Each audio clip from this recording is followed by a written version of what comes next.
E nós estamos de volta com a nossa convidada, a socióloga indígena Avelyn Bunhacá.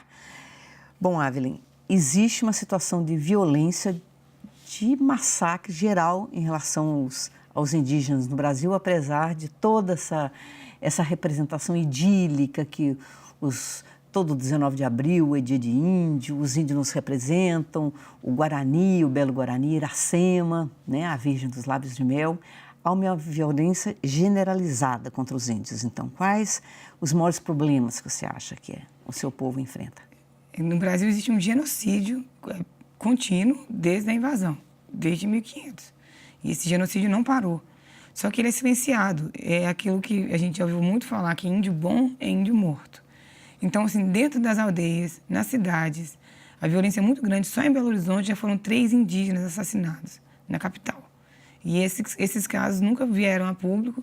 A gente teve uma repercussão maior, foi do último parente assassinado perto do viaduto da rodoviária, em que a polícia conseguiu pegá-lo, porque as câmeras de segurança viram ele agredindo ao parente indígena, e aí, por ele ter outras passagens na polícia, conseguiu prendê-lo. Os outros 2 artesãos, um de 19 anos e o outro de 36, até hoje não foi feito nada com relação a esses casos. E os casos também, principalmente no Mato Grosso do Sul, casos de invasão de terra por fazendeiros, casos de pistoleiros que saem atirando a esmo, pegam criança, adulto, idoso, não interessa. E são casos assim, que não repercute, né? A mídia não mostra, os jornais, a TV não mostra. É uma espécie de minoria invisível, invisível. Né? O povo de Machacalia, aqui em Minas Gerais, tem morrido até de diarreia, doenças que não matam mais. E tem 5 crianças, foram, esqueci exatamente o ano, mas 5 crianças morreram de diarreia no povo Machacali, e nada foi feito, por causa de água contaminada. E a violência específica contra a mulher indígena, existe? Existe muito, porque ainda o estupro ainda é uma arma de guerra, ainda é uma arma de desmoralizar o povo indígena. Então, quando essas mulheres são estupradas, inclusive estupros coletivos, feitos por jagunços e poceiros, e que não são divulgados. Então, a gente teve, há poucos meses atrás, um estupro de uma guerreira Guarani Kaiowá, um estupro coletivo, e que não foi anunciado. Então, se as pessoas que não estão ligadas à causa indígena não usam os meios de comunicação, as mídias sociais, redes sociais para poder denunciar, Twitter, Facebook, as pessoas não ficam sabendo, porque a mídia comum não vai mostrar. Ela nunca vai mostrar isso.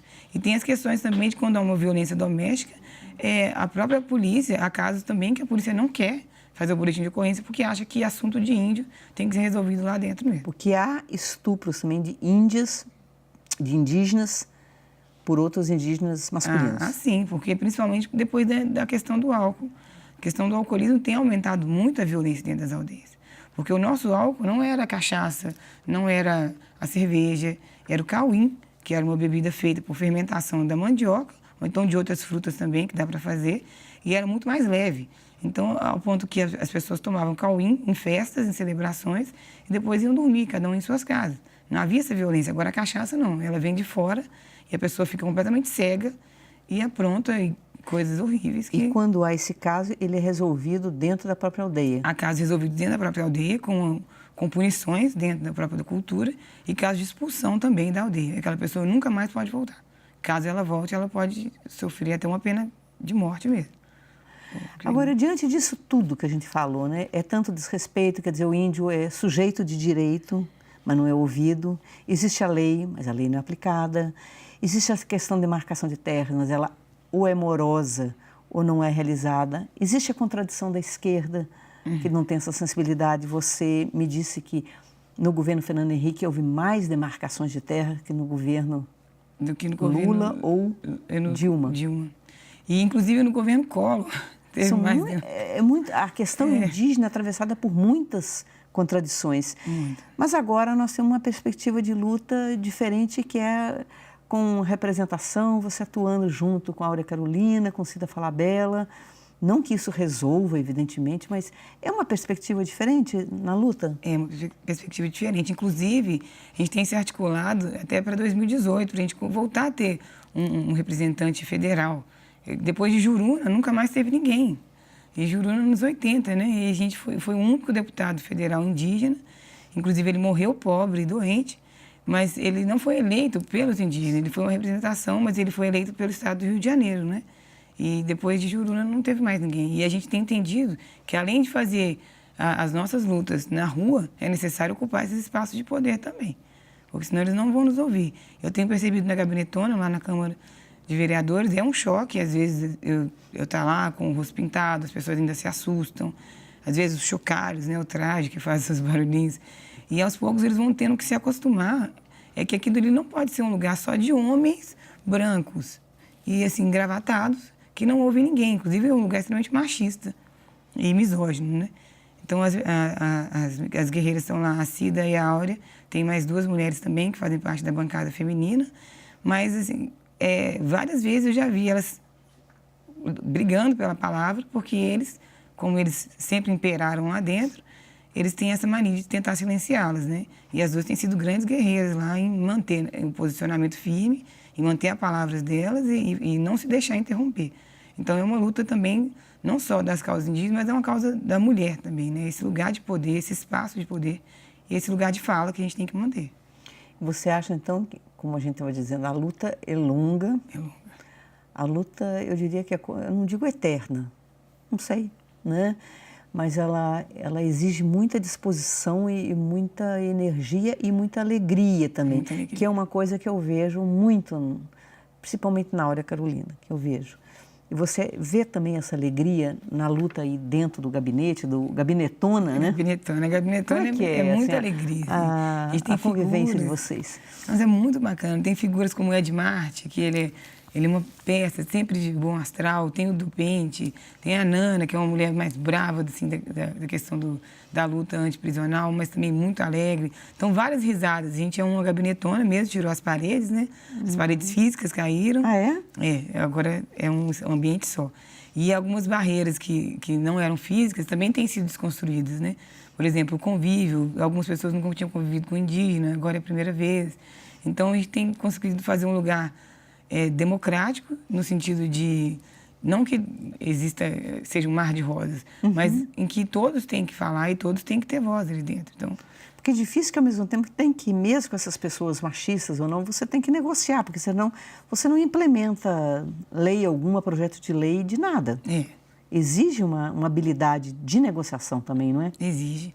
E a gente tem começado isso a partir das bases. Por exemplo, houve uma reunião com os seguranças e as funcionárias da casa e que eram totalmente invisíveis para os outros vereadores. E a gente fez um debate com a Cidinha, que tem um livro que chama Parem de Nos Matar, e a maioria desse pessoal que trabalha na segurança e na Copa são mulheres e homens negros, só que eles nunca tinham pensado no racismo. Então, foi bem bacana, e o pessoal trata a gente muito bem, com muito respeito. E eles mesmos já comentaram que não é igual aos outros vereadores, que era aquela coisa, nariz em pé, de não dar nenhum, que é um bom dia. Mas aquela ali poderia ser minha mãe, claro. Poderia ser um irmão meu, um primo meu, sendo segurança ali. E quais os principais pontos de luta? A demarcação de terras? Dentro das causas indígenas, a demarcação de terra indígena, das principais lutas, o cumprimento do estatuto, né, da questão do... Não do estatuto, exatamente do estatuto do índio, que também há alguns pontos que precisam ser resgatados, mas a Constituição, o capítulo sobre os indígenas, precisa ser respeitado, o direito à nossa cultura. Dá um exemplo, assim, muito... Eu não posso, com o traje que eu estou, eu não consigo pegar ônibus, porque eu dou sinal, o ônibus não para. Caso pare, é um motivo de chacota tão grande que você ou finge que está dormindo, para não ter que ficar respondendo perguntas assim horríveis, ou as pessoas simplesmente têm aquela mania de ficar batendo na boca, desrespeitando, fazendo piadinhas racistas e machistas. Então, é bem complicado o próprio usar o traje. É o respeito mesmo, né? Não respeito a diferença, né? E no carnaval desse ano, a gente teve, assim, muitos casos disso. Pessoas se fantasiavam de índio, pessoas se fantasiavam, inclusive, de blackface, usando perucas black power, como se aquilo fosse uma piada. Isso é um símbolo de resistência. O cocar, por exemplo, é um símbolo de resistência do povo indígena. Ele não é uma fantasia de carnaval, não é alegoria. E as pessoas não entendem isso, por mais que você fale. As pessoas pensam assim, eu tenho direito. É como se é arrogância tão grande que eu tenho o direito de discriminar e de fazer piada do seu povo, mas eu estou no meu direito. É uma coisa muito difícil de lidar. quando se tratar de um símbolo, às vezes cristão, as pessoas chiam na mesma hora. Na mesma hora. Eu não vou me fantasiar, por exemplo. Eu não posso me fantasiar de freira no carnaval sem ofender ninguém. Claro. Ou aqueles fetiches, né, de freira mais ousada. Claro. Vai ofender. Ou um padre. Então, o direito realmente, o direito ao respeito ao outro, né? Eu queria te agradecer muito e mais do que isso, eu queria te pedir perdão mesmo por tudo que o povo branco tem feito com o seu povo. Muito obrigada. Não? Aceito o seu perdão e, assim, quero estender também o nosso perdão. Nós não temos mágoa, não. Nós só vamos continuar lutando. Nós vamos lutar juntas. E vamos lutar juntas. Vamos para o Gabinetona, tá bom? E agradecer a vocês também que ficaram conosco até agora e renovar o convite para esse nosso encontro sempre às sextas-feiras, 2h15 da tarde. Até lá.